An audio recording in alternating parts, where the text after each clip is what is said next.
Hey everybody, how you doing? Tekking Barry and Clone Barry here, back again. Yes, Barry, I understand Christmas was a few months ago, but that sweater just works on ya. I don't know what to say. Does he not look dapper in the Christmas sweater and scarf combo, right? Actually, the person that knitted me the Christmas sweater for Barry just sent me a new one, so we'll be swapping out sweaters soon. Barry, who is a brick, mind you, now has his own wardrobe that is currently expanding, so... I don't know where you thought humanity was gonna be in the year 2021. You know, like a few hundred years ago, I'm sure like scientists and people like in the 1700s were like, in the future we will have, I don't know, devices, apparatuses that could take us to the very stars. We have those too, but we're also putting sweaters and scarves on bricks. So, anyway, thank you, Maggie, for all of the amazing sweaters and stuff that you make for Barry. We'll be showcasing the new one very soon.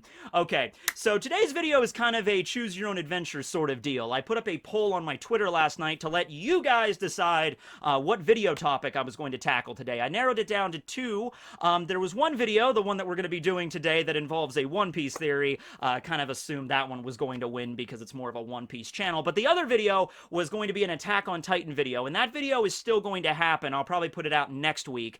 It's a video on the penultimate chapter of Attack on Titan. No spoilers, don't worry about it, but I don't think it's a spoiler to say Attack on Titan is ending soon. The last chapter is going to be released next month in April, so I wanted to do a video on the penultimate chapter as well as a video after the last chapter is released on like a retrospective on the whole series. So Attack on Titan fans, don't worry, we're still going to be doing those videos. And also, I just like to say the word penultimate. Penultimate. Do you remember the series of Unfortunate Events books? That's where I first learned the word penultimate. Yes, that was the hotel book. That was probably my favorite one. That and the Ersatz elevator were really good. And also the Carnivorous Carnival. That was really good too. And the Vile Village. I love these series. The Netflix series with Neil Patrick Harris is great too. What are we talking about again? Okay, right. One Piece theory. Okay, I was like, Attack on Titan video, One Piece, and now a series of unfortunate events we're getting into. Okay, serious. The other day, I was looking back through some old One Piece chapters or whatever, and I discovered something, right? One Piece is such a huge series, even me, the person that a lot of people like to call, like, One Piece Encyclopedia or whatever, there's still plenty of stuff in this series that I miss. Or I'll go back and watch an older episode or read a manga chapter from years ago, and I'll be, like, blown away. I'll be like, whoa, that's the reason that Oda put that in the background, or that's the reason that this line of dialogue is there, because it connects back to this, like, hundreds of chapters later.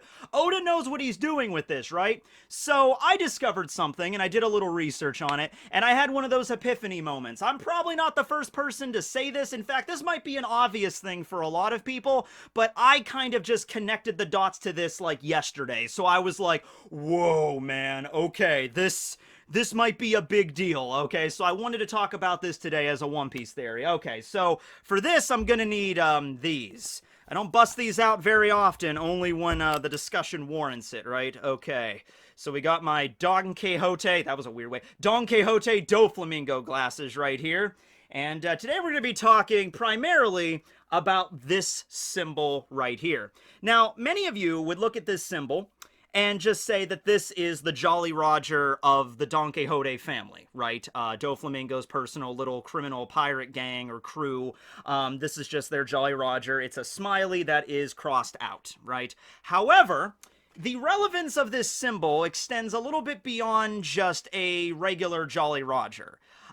This symbol here might actually have a lot to do with the Void Century, with JoyBoy, with the Will of D, and the connection that the Will of D bearers hold compared to the Celestial Dragons, okay? Allow me to explain. Allow me to elaborate a little bit here, okay? So first off, let me just say, this symbol does resemble a Jolly Roger, but of course there are a few things that are a little different about it. For one thing, most Jolly Rogers do bear the bones behind the skull, so the bones are not prevalent. However, the overall angle of it, the way it looks, aside from the little X scratching it out, does resemble the core, the base, for what a Jolly Roger is. That got me thinking, what if this symbol, minus the scratch out, because that's something that's more specific to Doflamingo. We'll get to that in a second. Picture this symbol just with the smiley face without the cross through it. What if that smiley symbol was the symbol that JoyBoy bore 900 years ago during the Void Century. Okay, that's the basic idea here. Like, because he's JoyBoy, because he smiles, because joy, smile, maybe that's the reason he got the epithet. Obviously, probably was not his actual name, but that's the reason they gave him that name. He started the Will of D clan, which we can assume. Actually, we don't even know that. We don't even know if Will of D was started by JoyBoy. That's a fan theory in of itself. But I'm just going to go ahead and say, since JoyBoy lived during the Void Century, and that's when the clan of D originated, and since he was such a relevant character, the most relevant character we know of right now, because we don't know a lot of other people that lived in the Void Century, I'm going to assume he had something to do with the creation of the D clan, okay? So, he's JoyBoy, everybody calls him that, he's always smiling, and he had a symbol. Maybe not called a Jolly Roger yet, but he had a symbol that was this smiley face, okay? And with that symbol, he was the enemy of the world government. He attacked the world government with his clan of D, and the world government fought back, and eventually, from what we understand with the Void Century, the world government won that battle. We don't know how they won the battle, we don't know if it involved the ancient weapons or what, but they did something to win that battle, and they became the rulers of the entire world with the 20 families, you know, moving to Marijois. Nefeltari family stayed in Alabasta, of course. The Don Quixote family also moved to Marijois, and eventually, because of Doflamingo's dad homing, they left, you know, 30-something years ago and, you know, went back down to the mortal realm, right? Okay. Later on, during Law's flashback, we find out through Roshinate that the bearers of the Will of D are the natural enemies of God. In a figurative sense, that basically means that those that have the initial of D are enemies of the celestial dragons, the Tenryubito, because they refer to themselves as gods or deities, okay? So therefore, taking JoyBoy's symbol, the smile, and then crossing it out would make sense for Doflamingo, who used to be a celestial dragon, who's still feared by other celestial dragons because of all the information he holds.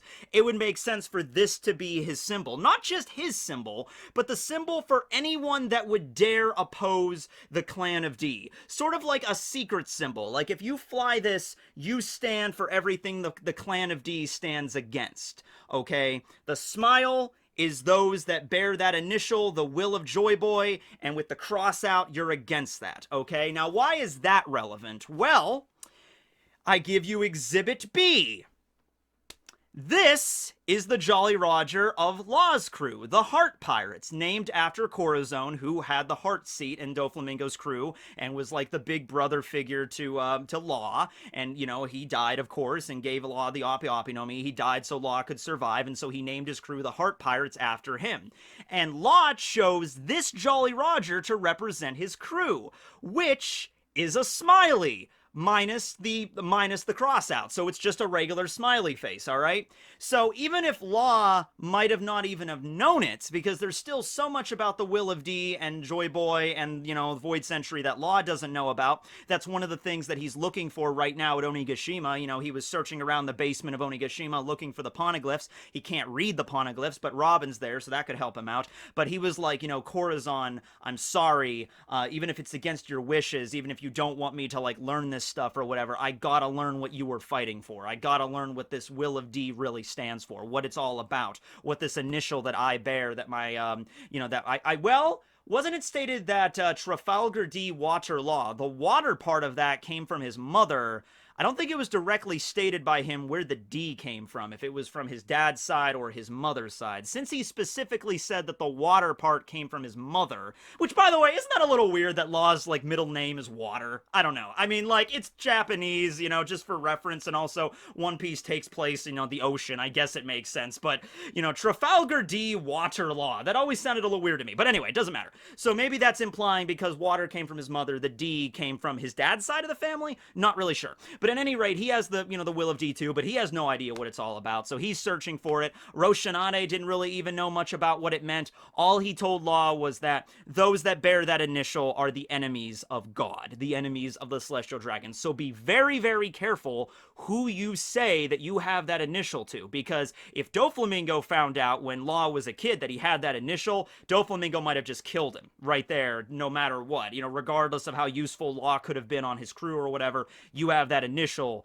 Doflamingo knows what that means, because it's heavily implied that Doflamingo, he has these secrets that celestial dragons are like, shaking in their boots over. They don't want anyone to find out this information that he has, and so very well it could be information regarding the Will of D and the Void Century that the celestial dragons don't want to get out into the world. That's why they apparently sent an assassin to Impel Down to eliminate Doflamingo, right? Okay. And I did a whole video on Doflamingo in jail and what that could entail. I also did a video on, I called it the Will of Smiles. So this is talking about like that specific thing that happens whenever a member of the Will of D dies. They always die with a smile on their face. So I was talking there about more of like the literal symbolism of what the smile stands for, like people actually smiling in One Piece, what that represents. And I think I might have mentioned this symbol a little bit in the video, but that wasn't the focus on that. This was like me backing up and being like, okay, whoa. Because on top of Doflamingo bearing this symbol, it's also, it appears on Law's Jolly Roger. It also appears on Kid's a little bit. And also, there's like a secondary Jolly Roger for Kid that he has. And then it also pops up at the auction house, the same symbol that Doflamingo had, so the cross out. Now that makes sense because Doflamingo actually owned the auction house, so it makes sense that his symbol would be on there, but it was a little bit different. There was also that call that he made with Disco after the entire auction house gets destroyed by Luffy and Rayleigh and the Straw Hats and Kid and Law and everybody. Disco goes into the back room and he calls Doflamingo hanging out at Dressrosa, I would assume, and he's like, Dofi, we got some problems, the auction house, it was all destroyed. And Doflamingo's response to that was just like, nah, Disco, you worry too much. The age of slavery and auction houses is over. Now it's on to the age of smiles. And what the hell did that mean, right? Well, in that particular instance, I think what Doflamingo was referring to was not literal smiles like this, but the smile devil fruit. Boom! That's another connection that ties back in, right? And on top of the Smile Devil Fruits and the Smile Jolly Roger, we also have Smiley, who was Caesar Clown's pet that had the axolotl fruit. Does that thing connect back into any of this? Yeah, probably not. But it's just to say that Oda puts in Smiley and Smiles a bunch of places peppered throughout the One Piece story. When a word pops up a lot of times in a manga, you start thinking like, all right, the author is doing something with this. There's something relevant here. It's just like how the Will of D is probably going to be more than just one thing it's going to represent, The Will of D, like, what does the D stand for? If it actually stands for a word, there's going to be way more to it than that. It's not just going to be like, yes, the Will of D stands for dawn or dreams, and that's all there is to it. No, there's going to be multifaceted layers to this, okay, what the Will of D actually means. And I think it's the same deal for this, okay? And so they could have called them, now of course the reason that it was stated why the devil fruits, the artificial zones, were called smiles is because 1 out of 10 receive the power and the remaining 9 out of 10 that consume the fruit, 90% of this are failures that become pleasures, so they can't help but laugh and, smile regardless of what their actual emotions are. So you might say that, yeah, there's a different reason why the zones are actually called that doesn't relate back to this, but the fact that overall Oda keeps using that word, smiles or smileys or something, that's kind of pertinent, I think, that the word keeps popping up, right? Okay. So something else that I thought about, and this was the thing that really blew my mind, if this is actually going to be factual. Okay. So I always used to say, the reason why I did a whole video on Jolly Rogers, right? And I said that the origin of the term in the One Piece world was because of Gol D. Roger. Gol D. Roger existed, and because he was the king of the pirates, that's why every pirate, therefore, that flies that flag is referred to as a Jolly Roger, because of Roger. Well, we definitely know that there were pirate symbols before Roger, because we know rocks existed. Rocks had a pirate emblem and everything like that. Would they have been called Jolly Rogers back then? Who knows? Here's what I think. Because JoyBoy, if he really was the progenitor for the Will of D clan, he kind of indirectly might have created the concept of piracy, or at least the way that piracy exists in the One Piece world, like currently, right? Pirates sailing around with the black flag, with the skull and crossbones, fighting for freedom. That might have very well have been, like, because of JoyBoy's influence. Now, not to say that, like, JoyBoy, if he really was, like, a really good guy that existed back then, would approve of every single pirate, murdering and burning towns down and doing stuff that, like, Blackbeard was doing. In fact, Blackbeard kind of takes the whole idea of that freedom and that will of D to the extreme, where Blackbeard is much more chaotic evil, burn the world government down and, destroy everything is kind of more of like Blackbeard's kind of idea and make like a pirate paradise out of everything. Meanwhile, you have people like Luffy who have a very different kind of ideal. Dragon has a different viewpoint on this. Garp has a different viewpoint on this, and they all have the will of D. Law has a different viewpoint on this, right? So, not saying, and it was stated by Whitebeard perfectly, when Whitebeard was about to die, he looked down at Blackbeard and he said, Roger's not waiting for you, Teach. You're not the one. Okay, so let's say that JoyBoy, though, he was the original person that stood up to the world government and said, enough is enough. We're not going to let you rule the world, right? And let's say he flew this symbol. And let's say back then they didn't call them the Jolly Rogers. They just called them the Smile or the Jolly or whatever. Like, that's the symbol of, that's the Jolly symbol. That means, freaking JoyBoy and his entire armada, the D-Clan, are going to come and fight against us, the world government. We must defeat them. And so, the world government did win, but JoyBoy inspired an entire new generation, generations to come, really, multiple generations, to all bear his symbol and fly this flag. And because over the centuries things change, things modify, memory is not perfect, this was the progenitor of the Jolly Roger. The reason the Jolly Rogers look like a grinning skull with crossbones behind them all started with the smile symbol from JoyBoy's age. Now, not all of them are the same, obviously. There's a bunch of different Jolly Rogers. Like I said, I did a whole video about that. But the Straw Hat's Jolly Roger, Buggy's Jolly Roger, Roger's Jolly Roger, they all bear a grinning skull. Sometimes the skulls are at a different angle or whatever. But usually when we see a pirate flag, it bears a skull that is smiling in some way that has crossbones behind it. Some notable exceptions to this, though. For one thing, we have Bellamy, and Bellamy worked under Doflamingo, and his Jolly Roger did not have a skull at all. That might be on purpose, because, maybe if the Jolly Roger, the original symbol, was something inspired by JoyBoy, it would make sense that a crew working under Doflamingo would either go with the cross out to be very obviously against what this is, or they would just go with a different symbol altogether. So Bellamy's Jolly Roger actually looks like the Rolling Stone symbol with the lips and the tongue or whatever. So there's that. Blackbeard's Jolly Roger has 3 skulls, but they are different kinds of skulls. They are not grinning. They look really evil and menacing, okay? So still maybe taking the image of a skull because of the reference from JoyBoy, but maybe a more chaotic, evil lean on this. Like, his goals and ambitions are a little bit more extreme than the ambitions of JoyBoy and Luffy. But then you look at Luffy's, and then you look at Shanks's Jolly Roger, which I don't think Shanks has a grinning skull, but it's still the same basic shape. And you, of course, look at Law's, that's a direct reference to this. There was Foxy, he had it too, although I highly doubt Foxy had anything to do with the will of D or the connection to JoyBoy, but that's just to kind of show you that it's widespread everywhere. This is a really obscure one that I actually had to read on the wiki because I would have never have noticed this. The first time that Whitebeard ever shows up in the manga, do you remember that scene? It was right after Alabasta. A member of Shanks's crew, Rockstar, went over to Whitebeard to give him that letter from Shanks, and we see Whitebeard, this giant dude in the chair with the freaking Bicento, and he's all hooked up to all these life support devices and like IVs and everything. One of his IVs, one of like the serum or like medicine or whatever that they're, pouring into his veins, actually also bore the symbol of the smiley. Not the crossed out version, just the regular smiley version. So, wonder what that's all about. I don't know. I don't know if that's like relevant, like medicine manufacturers in the One Piece world or something, or if it's just something Oda put in there as like keep an eye out for this symbol. Oh, also Ace's hat. Ace's hat has the two grinning symbols as well, kind of like similar to like that drama symbol, like the smiling mask and the frowning mask. You know, that's the kind of deal with Ace there. Once again, I don't think Ace knew anything about it. I don't think even maybe Whitebeard really knew it. Well, no, because Roger did tell him about the Will of D and about what it means and stuff in their last meeting. He did tell him, so Whitebeard would have known. But yeah, I don't think Ace knew or anything, and he just has this hat, and you know, he just thought like the symbol of the like the grinning and the frown like meant something.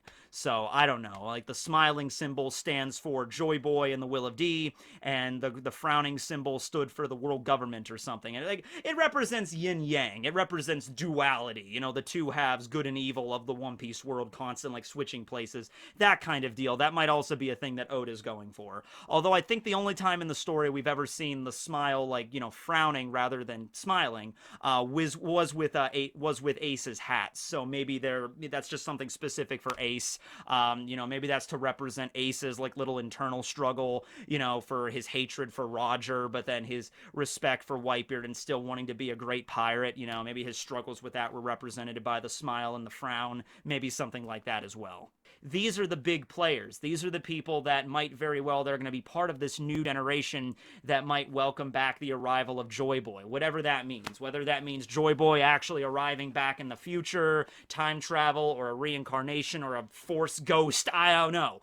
But yeah, I think that might be what Oda's going for here. And like I said, I might not be the first person to connect the dots here. This might have been something that's been around for a while. Like, yeah, obviously this was the original, and then they added to it, and that's why Jolly Rogers exists in One Piece, sure. But I'm like, I just had a moment like yesterday where I was like, whoa, that might be like the original, and it makes sense why Doflamingo would know about it, because he used to be a Tenryubito, so they probably have history books and like, you know, the tomes and, you know, everything that he can learn about, and he can learn about like this symbol, and he's like, okay, well, if that's the symbol of the Will of D clan, then I'm gonna take this symbol, cross it out, and let the world know that I'm against that, right? So, very well, that might have been the case, and then every other pirate just took the inspiration for that. You know, maybe that might have been one of the reasons why Roger laughed like he did. Wouldn't that be funny? Roger arrives at Laugh Tale, and the first thing he does upon seeing it is he laughed. And it would be hilarious if it was like, maybe they walked in on Laugh Tale, like in some treasure chamber or some large room or something, and they saw this symbol, not the cross out. They just saw the giant smile, like painted on a wall or something. And Roger immediately realized, oh, that's where the Jolly Rogers, that's where the pirate symbol comes from. Oh, that's hilarious. We've been flying these flags for decades, and we didn't even know that. Might have been maybe not the only reason he laughed, but it might have been a reason, right? Like, he noticed and he realized right away, like, oh, it all connects back to this. Oh, this is great. JoyBoy, I wish I could have been alive in your time, man. It must have been wild. So, at any rate, that's what I got for you today, okay? I just wanted to pay attention and bring reference to the copious amounts of smiles, both literal smiles, crossed out smiles, the word smile, in the case with Caesar's pet, the name of Smiley, you know, it just keeps popping up, and we still don't know the whole reason behind this. Maybe the smile devil fruits, even though they were named for a different reason, might also connect back to this in some way, shape, or form, right? It might have been connected to JoyBoy if he really was the one that created the D-Clan, and it might have been connected back to Roger and his crew all laughing in joyous merriment when they discovered Laugh Tale. So, yeah. Let me know what you think about this theory below, because, pretty wild indeed. Thanks for watching, everybody. This will be Tekking and Barry, Clone Barry signing out. Like I said, the Attack on Titan video will be out next week. I also got to do another fan mail segment pretty soon for the month of March, because on top of the sweater, we also got a lot of other really cool stuff. So, yeah, thanks for watching. Tekking, signing out.